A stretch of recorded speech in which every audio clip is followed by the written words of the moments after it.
Hello everyone, कैसे आप सभी। आशा करता हूँ आप बहुत अच्छे होंगे। तो RWS गुरु यूट्यूब चैनल में आपका स्वागत है। आज हम आपके लिए बहुत ही महत्वपूर्ण टॉपिक लेकर आए हैं।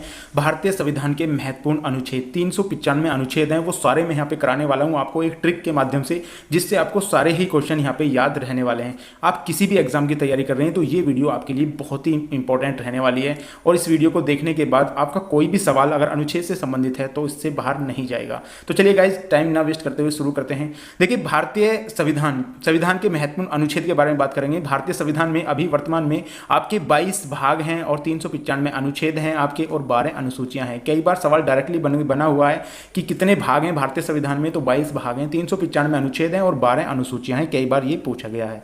बात करते हैं भाग 1 की। तो भाग 1 में 1 से 4 अनुच्छेद तक संघ एवं उसका राज्य क्षेत्र है, यानी संघ एवं उसका राज्य क्षेत्र, जो संघ में हमारे जो राज्य हैं और उसका क्षेत्र है वो शामिल है भाग 1 में। 1 से 4 अनुच्छेद तक यहाँ पे शामिल है। बात करते हैं अनुच्छेद 1 की। तो अनुच्छेद 1 में भारत राज्यों का संघ है। ये बताया गया है जो भारत है वो एक राज्य का संघ है, यानी राज्यों का समूह होकर ही भारत का निर्माण किया गया है।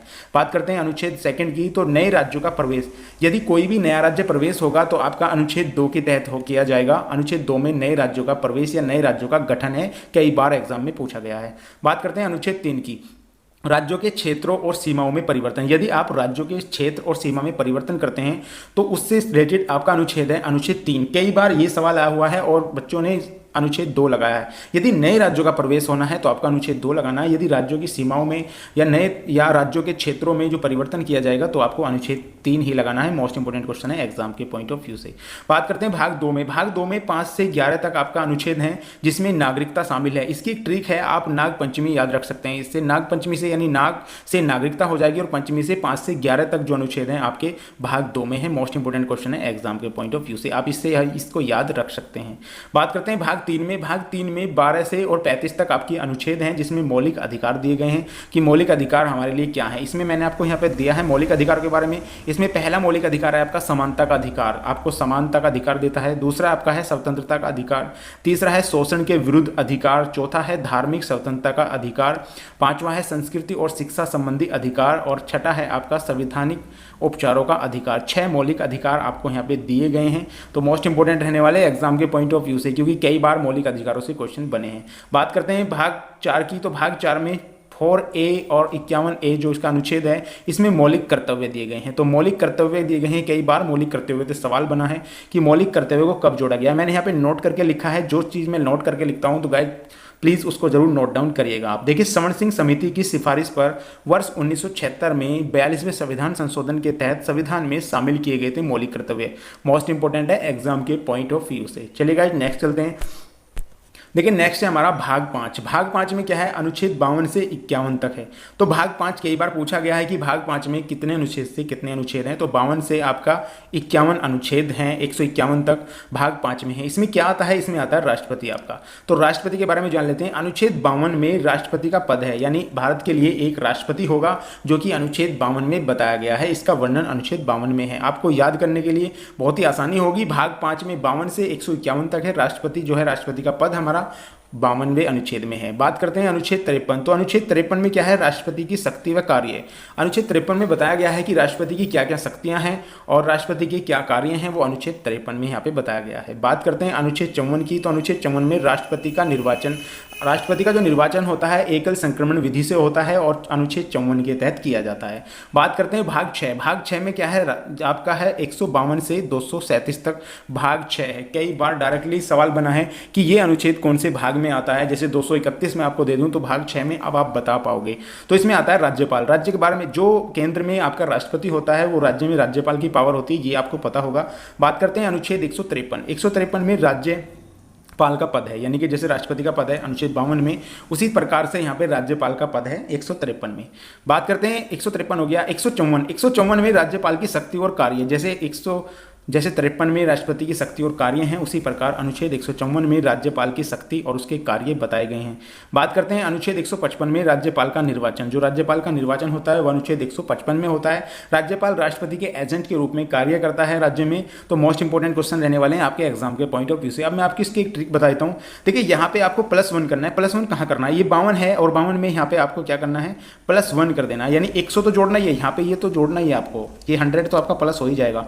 उसके बाद 1 और जोड़ना है आपको लास्ट में जो है यहाँ पे, तो ये हो जाएगा 52 से 153 हो जाएगा 1 जुड़ते ही, और 100 आपको करना है 53 से 154 हो जाएगा और 54 से 155 हो जाएगा। आप डायरेक्टली राष्ट्रपति और राज्यपाल में अंतर बता पाओगे और एक शॉर्ट ट्रिक के माध्यम से आप इसको अपने माइंड में रख पाओगे। चलिए बात करते हैं अनुच्छेद 61, कई बार एग्जाम में पूछा गया सवाल है। अनुच्छेद 61 में राष्ट्रपति पर महाभियोग, राष्ट्रपति पर महाभियोग चलाया जा सकता है। महाभियोग प्रक्रिया के तहत राष्ट्रपति को अपने पद से हटाया जा सकता है, तो अनुच्छेद 61 के तहत महाभियोग लगा सकते हैं। बात करते हैं अनुच्छेद 72, अनुच्छेद 72 है राष्ट्रपति की क्षमादान की शक्ति। देखिए राष्ट्रपति जो है क्षमादान कर सकता है, यदि राष्ट्रपति चाहे तो मृत्यु दंड को भी क्षमादान कर सकता है, लेकिन राज्यपाल ऐसा नहीं कर सकता। राज्यपाल जो होता है राज्य में यदि किसी को उम्र कैद है तो उसको माफ कर सकता है, मृत्यु दंड को माफ नहीं कर सकता। राष्ट्रपति और राज्यपाल में पूछा गया है क्या डिफरेंस है इसमें, तो आपको पता होगा राष्ट्रपति मृत्यु दंड को भी माफ कर सकता है, लेकिन जो राज्यपाल है वो आपका उम्र कैद को माफ कर सकता है। बात करते हैं अनुच्छेद 123, तो अनुच्छेद 123 में है अध्यादेश जारी करने की शक्ति। तो 123 में राष्ट्रपति के पास अध्यादेश जारी करने की शक्ति है, मोस्ट इंपॉर्टेंट है एग्जाम के पॉइंट ऑफ व्यू से।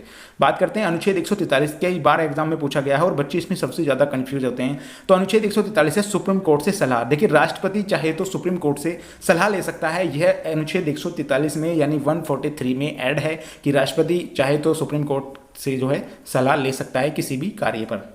बात करते हैं उपराष्ट्रपति। देखिए उपराष्ट्रपति के बारे में बता दूं, उपराष्ट्रपति का अनुच्छेद है 63। अनुच्छेद 63 में उपराष्ट्रपति का पद है। कई बार डायरेक्टली सवाल आया है कि उपराष्ट्रपति का पद अनुच्छेद कौन से में विख्यात है, तो सही आंसर हो जाएगा 63, ऑप्शन नंबर आपका यहाँ पे आपका 63 हो जाएगा उपराष्ट्रपति का पद। चलिएगा एक चलते हैं, देखिए अनुच्छेद 64, अनुच्छेद 64 है राज्यसभा के सभापति के रूप में कार्य। देखिए राज्यसभा का सभापति होता है उपराष्ट्रपति। कई बार ये डायरेक्टली क्वेश्चन आया है कि राज्यसभा का उपसभापति कौन है, तो आपको पता होगा उपराष्ट्रपति है। किस अनुच्छेद में वर्णित है, अनुच्छेद 64 में वर्णित है, तो 63 और 64 आपके उपराष्ट्रपति से संबंधित है। मोस्ट इंपोर्टेंट क्वेश्चन है एग्जाम के पॉइंट ऑफ व्यू से। गाइस यदि आप दिल्ली पुलिस की तैयारी कर रहे हैं, आपको पता होगा 14 नवंबर से आपके एग्जाम स्टार्ट हैं, तो हमारे चैनल पर आपके लिए टॉप 10 क्वेश्चन आपके लिए चल रहे हैं जो कि आपके लिए बहुत ही हेल्पफुल रहेंगे। उसके लिए तो आप जाइए चैनल की प्लेलिस्ट चेक कर लीजिएगा। चलिए गाइस नेक्स्ट चलते हैं। देखिए नेक्स्ट पॉइंट है आपका प्रधानमंत्री। देखिए प्रधानमंत्री के बारे में बात करते हैं। प्रधानमंत्री तो अनुच्छेद 74 से प्रधानमंत्री शुरू हो जाता है। देखिए अनुच्छेद 74 में आपका मंत्रिमंडल है, यानी इसमें बताया गया है कि अनुच्छेद 74 में एक मंत्रिमंडल होगा जिसका मुखिया आपका प्रधानमंत्री होता है। तो अनुच्छेद 75 में प्रधानमंत्री दिया गया है। तो कई बार सवाल डायरेक्ट आया किस अनुच्छेद में प्रधानमंत्री का वर्णन है, तो अनुच्छेद 75 में प्रधानमंत्री है और उनकी सलाह पर एक मंत्रिमंडल तैयार किया जाएगा जिसमें अन्य मंत्री और आपका प्रधानमंत्री उसके अध्यक्ष होंगे। बात करते हैं अनुच्छेद 76 यानी 76, कई बार एग्जाम में पूछा गया है। ये महान्यायवादी हैं जिसे अटॉर्नी जनरल के नाम से भी जाना जाता है। तो अनुच्छेद 76 आपका मोस्ट इंपोर्टेंट क्वेश्चन है एग्जाम के पॉइंट ऑफ व्यू से। बात करते हैं मुख्यमंत्री के बारे में। जैसे आपका प्रधानमंत्री होता है केंद्र में, ऐसे ही राज्य में मुख्यमंत्री होता है। तो मुख्यमंत्री इसमें भी आप ऐड कर सकते हैं, 11 ऐड कर सकते हैं आप इसमें। यहाँ पे मैंने आपको शॉर्ट ट्रिक दी है, यदि आप इसमें 11 ऐड करेंगे तो आपका 100 माइनस करेंगे तो 63। जैसे आपका 74 है, इसमें से आप 11 माइनस करेंगे तो आपका 63 आ जाएगा। 100 तो आपको प्लस करना ही है। आपको अगर आप केंद्र में जा रहे हैं और केंद्र से राज्य में जा रहे हैं तो 100 तो आपको प्लस करना ही है। उसके बाद आपको ये याद रखना है कि 11 इसमें माइनस करना है। तो अनुच्छेद 163 में मंत्रिमंडल होगा। ये मंत्रिमंडल है, यहाँ पे ये भी मंत्रिमंडल है, लेकिन ये राज्य का मंत्रिमंडल है और वो केंद्र का मंत्रिमंडल है। तो अनुच्छेद 163 में आपका सही आंसर यहाँ पे हो जाएगा मुख्यमंत्री के हिसाब से। बात करते हैं अनुच्छेद 164 में आपका मुख्यमंत्री है, ऑप्शन नंबर आपका यहाँ पे ये सही हो जाएगा। तो 164 कई बार आपको देखा यूपी पुलिस में एक बार सवाल आया था कि अनुच्छेद 164 किससे संबंधित है, तो आंसर है मुख्यमंत्री से संबंधित है। अनुच्छेद 165 के बारे में बात करते हैं, उसमें महाअधिवक्ता। जैसे केंद्र में महान्यायवादी होता है, अटॉर्नी जनरल होता है, ऐसे ही राज्य में महाअधिवक्ता होता है जो लेखा जोखा रखता है। ये अनुच्छेद 165 में है। मोस्ट इंपोर्टेंट क्वेश्चन है आपके एग्जाम के पॉइंट ऑफ व्यू से, तो आप नोट डाउन कर सकते हैं। आप किसी भी एग्जाम की तैयारी कर रहे हैं, ये वीडियो आपके लिए बहुत ही हेल्पफुल रहने वाली है। चलिए गाइस आगे चलते हैं। अनुच्छेद 79, ये भी सवाल आपका यूपी पुलिस में पूछा गया है। तो अनुच्छेद 79 में है संसद। तो संसद का गठन, यानी बताया गया है कि अनुच्छेद 79 में संसद का गठन है, यानी संसद उसमें शामिल है। बात करते हैं अनुच्छेद 80 की। तो अनुच्छेद 80 ये भी पूछा गया सवाल है। अनुच्छेद 80 में है आपकी राज्यसभा, यानी राज्यसभा और लोकसभा दो होते हैं। देखिए 3 चीज बनते हैं, एक होता है राज्यसभा, लोकसभा और राष्ट्रपति। इन तीनों से मिलकर कोई चीज बनती है और इसी में बता देता हूँ मैं आपको, संसद जो बनती है, लोकसभा, राज्यसभा, राष्ट्रपति, तीनों से मिलकर जो आपकी संसद बनती है। और अनुच्छेद 81 यानी 81 में लोकसभा है आपका। तो लोकसभा और राज्यसभा दोनों हैं, समझ रहे हैं आप इसमें। तो लोकसभा का आपका 25 वर्ष होती है और राज्यसभा की जो आयु होती है वो 30 वर्ष होती है, आपको मैं बता दूंगा। और राष्ट्रपति की 35 वर्ष है। जब मैं राष्ट्रपति आपके लिए बिल्कुल अलग से राष्ट्रपति पढ़ाऊंगा तो उसमें सारी चीजें क्लियर कर दूंगा ये वाली। चलिए गाइस देखते हैं अगला अनुच्छेद 168। अनुच्छेद 168 में क्या है बच्चों, ये है विधानमंडल। विधानमंडल होगा अनुच्छेद 161 में। अनुच्छेद 168 में बताया गया है कि राज्य के लिए एक विधानमंडल होगा। बात करते हैं अनुच्छेद 170 में विधानसभा होगी और अनुच्छेद 175 1976 में आपका विधान परिषद होगी। ये भी मोस्ट इंपोर्टेंट क्वेश्चन है, आप देख सकते हैं यहाँ पे जो केंद्र में होता है वही राज्य में होता है, और मैंने आपको बताया हुआ है किस तरीके से आपको ये चीज़ें करनी है -11 करने के बाद। चलिए गाइज आगे चलते हैं। यहाँ पे अनुच्छेद 100, ये भी आपके लिए मोस्ट इंपोर्टेंट अनुच्छेद है। अनुच्छेद 100 आपको याद होना चाहिए, तो ये है निर्णायक मत। यदि निर्णायक मत का मतलब क्या होता है, यदि आपका लोकसभा और राज्यसभा में मान लो चुनाव हो रहे हैं, तो अब आपको पता चल गया कि निर्णायक मत किसे देना है, यानी 50-50 वोट आपको मिल गई हैं, या दो को 50-50% वोट मिल गई हैं। मान लिया राष्ट्रपति का चुनाव हो रहा है और उसमें 50-50% दोनों को वोट मिलेगी, 2 कैंडिडेट हैं, तो लोकसभा अध्यक्ष जो होता है वो निर्णायक वोट डालता है। वो अनुच्छेद 100 में वर्णित किया गया है, जिसको वो वोट डाल देगा वही जीत जाएगा। तो ये कई बार पूछा गया है, तो अनुच्छेद 100 में निर्णायक मत जो देता है वो लोकसभा अध्यक्ष देता है। बात करते हैं अनुच्छेद 108। अनुच्छेद 108 में संयुक्त अधिवेशन, संयुक्त अधिवेशन कौन बुलाता है, तो राष्ट्रपति बुलाता है। अनुच्छेद 108 के तहत जब कोई सत्र नहीं चल रहा होता है तो संयुक्त अधिवेशन की अध्यक्षता करता है राष्ट्रपति। चलिए गाइस नेक्स्ट क्वेश्चन चलते हैं। नेक्स्ट क्वेश्चन है आपका अनुच्छेद 110। अनुच्छेद 110 में है धन विधेयक। धन विधेयक कैसे होते हैं, धन विधेयक हमेशा लोकसभा में पेश किए जाते हैं, राज्यसभा सिर्फ उस पर सहमति दे पाता है। तो धन विधेयक जिनका प्रभाव जो है भारत की संचित निधि में पड़ता है, तो अनुच्छेद 110 हो गया। बात करते हैं अनुच्छेद 112। 112 में है आपका बजट, बजट से संबंधित है अनुच्छेद 112। बात करते हैं अनुच्छेद 116, मोस्ट इंपोर्टेंट है आपके एग्जाम के पॉइंट ऑफ व्यू से, तो लेखा अनुदान जो होता है वो अनुच्छेद 116 में शामिल होता है। अब बात करते हैं अनुच्छेद 117, तो वित्त विधेयक जो होते हैं, वित्त विधेयक आपका जो है अनुच्छेद 117 में है, कई बार एग्जाम में पूछा गया है, तो मोस्ट इंपोर्टेंट है आपके एग्जाम के पॉइंट ऑफ व्यू से। चलिए गाइस आगे चलते हैं। देखिए अगला पॉइंट है हमारा सुप्रीम कोर्ट और हाई कोर्ट। दोनों में क्या अंतर है, मैं आपको यहाँ दोनों चीज बता रहा हूँ, आप बिल्कुल एक सीक्वेंस तरीके में आपको बताना चाह रहा हूँ, जिससे आपको याद करने में बहुत ही ईजी लगे। बात करते हैं सुप्रीम कोर्ट की, तो आपका सुप्रीम कोर्ट होता है अनुच्छेद 124। अनुच्छेद 124 में सुप्रीम कोर्ट का गठन है। कई बार डायरेक्टली सवाल पूछा गया है कि सुप्रीम कोर्ट का गठन जो है किस अनुच्छेद में किया गया है, तो अनुच्छेद 124 के तहत सुप्रीम कोर्ट का, एससी का मतलब होता है सुप्रीम कोर्ट, यदि आप ये एससी सुप्रीम कोर्ट होगा। तो बात करते हैं अनुच्छेद 131 की, ये सुप्रीम कोर्ट के अधिकार, जो सुप्रीम कोर्ट के अधिकार हैं वो अनुच्छेद 131 में दिया गया था। IBACU में ये डायरेक्टली क्वेश्चन आ रहा था कि अनुच्छेद 131 किससे संबंधित है, तो सुप्रीम कोर्ट के अधिकार से संबंधित है। बात करते हैं अनुच्छेद 148, जो कैग है, जो इसकी नियुक्ति, कैग की नियुक्ति होती है, तो अनुच्छेद 148 यानी कैग, यानी कि भारत का जो अटॉर्नी जनरल होता है कैग, तो ये आपका अनुच्छेद 148 में है, पूछा गया है कई बार एग्जाम में, तो मोस्ट इंपोर्टेंट है, आप इस पर स्टार लगा सकते हैं गाइज। चलिए गाइज बात करते हैं हाई कोर्ट। अब हाई कोर्ट की बात करते हैं, तो हाई कोर्ट में आपका कितना हो जाएगा, मैंने बताया था 100, तो आपको जोड़ना है -10 करना है। अब आपका यहाँ पे होगा अनुच्छेद 214। अनुच्छेद 214 राज्य के लिए एक हाई कोर्ट का निर्माण किया जाएगा, तो अनुच्छेद 214 में राज्य के लिए हाई कोर्ट है। बात करते हैं अनुच्छेद 216, तो अनुच्छेद 216 में हाई कोर्ट का गठन है। मोस्ट इंपोर्टेंट क्वेश्चन है एग्जाम के पॉइंट ऑफ व्यू से। तो सुप्रीम कोर्ट और हाई कोर्ट मेरे हिसाब से आपको बिल्कुल क्लियरली समझ में आ गया होगा। चलिए गाइज आगे चलते हैं। केंद्र और राज्यों के बीच संबंध के बारे में बात कर लेते हैं। केंद्र और राज्यों के बीच जो जो अनुच्छेद हैं इनके बारे में बात करते हैं। देखिए अनुच्छेद 249 मोस्ट इंपोर्टेंट है। अनुच्छेद 249 राज्य सूची विषयों पर कानून बनाने की शक्ति, यानी कि राज्य विषयों के जो राज्य सूची के विषय होते हैं उन पे जो केंद्र है वो कानून बना सकती है, उसके लिए इसमें अनुच्छेद 249 जो है बताया गया है। बात करते हैं अनुच्छेद 250। अनुच्छेद 250 में है आपातकाल के दौरान राज्य सूची विषय पर कानून बनाने की शक्ति, यानी यदि आपातकाल लगा हुआ है तो उस पर केंद्र जो है अनुच्छेद 250 के तहत कानून बना सकती है राज्य सूची के विषयों पर। बात करते हैं कुछ इंपॉर्टेंट आपके अनुच्छेद के बारे में, तो अनुच्छेद 262 है नदी जल विवाद।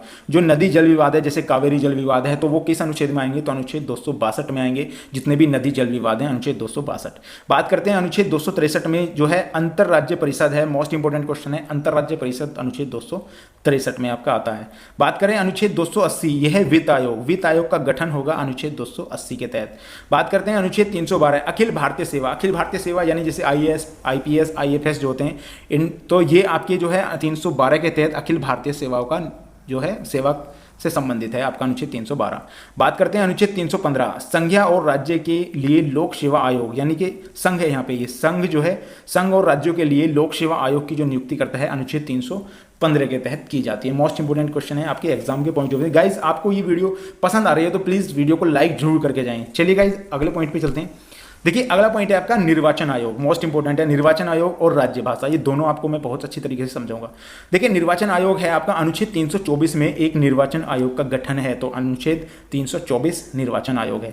बात करते हैं राज्य भाषा। राज्य भाषा अनुच्छेद 343 में जो हिंदी है जिसकी लिपि देवनागरी है, मोस्ट इंपोर्टेंट है आपके एग्जाम के पॉइंट ऑफ व्यू से अनुच्छेद 343, इसमें राज्य भाषा हमारी जो है शामिल है।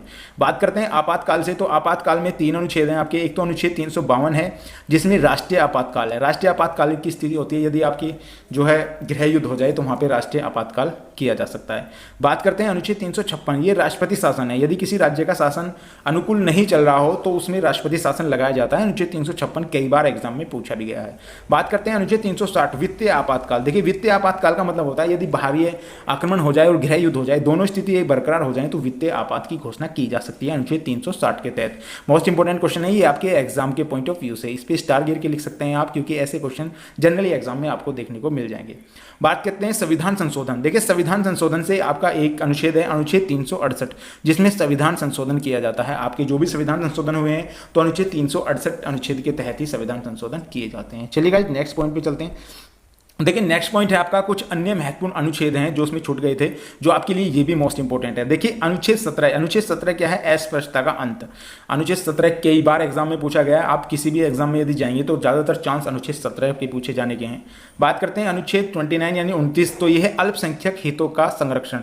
जो अल्पसंख्यक है उनके हितों का संरक्षण के लिए अनुच्छेद 29 दिया गया है। आपके Uttar Pradesh sub inspector police में भी ये पेपर में पूछा गया था। चलिए गाइस, देखते हैं अनुच्छेद 32, मोस्ट इंपोर्टेंट है आपके एग्जाम के पॉइंट ऑफ व्यू से। तो अनुच्छेद 32 है संवैधानिक उपचारों का अधिकार, मोस्ट इंपोर्टेंट है, कई बार एग्जाम में पूछा गया है।